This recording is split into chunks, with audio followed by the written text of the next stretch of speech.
हर्क सम्पाङ हर्क सम्पाङजीको बारेमा हामी जति चर्चा गर्छौँ सायद त्यो कम नै होला जस्तो मलाई चाहिँ लाग्छ। किनकि ल हेर्नुहोस् त, दार्चुलामा दार्चुलामा कति प्रब्लम थियो, दार्चुलामा कति समस्या थियो केवल एउटा खोला तर्नको लागि। पहिला टुइङ थियो, अब हर्क सम्पाङजी अहिले दार्चुला पुग्नु भएको छ। टुइङ होइन, अब झुलङ्गे पुल बनाउनको लागि उहाँ चाहिँ दार्चुला पुग्नु भएको छ र श्रमदान गर्दै हुनुहुन्छ।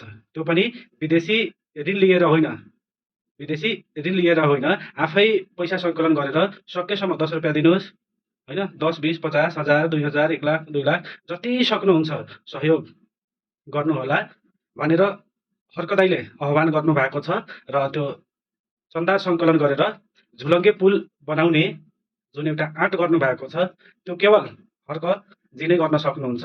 बाँकी कसैमा केही दम छैन, केही दम छैन। त्यसकारण हर्क सम्पाङजीलाई म नेपालको ग्रेट लिडर हो भनेर घोषणा गर्न चाहन्छु। हस् त, धन्यवाद। प्लिज लाइक गरिदिनु होला, सेयर गरिदिनु होला। तपाईँहरूको प्रिय साथी म सन्दीप शाह। हस् त, धन्यवाद।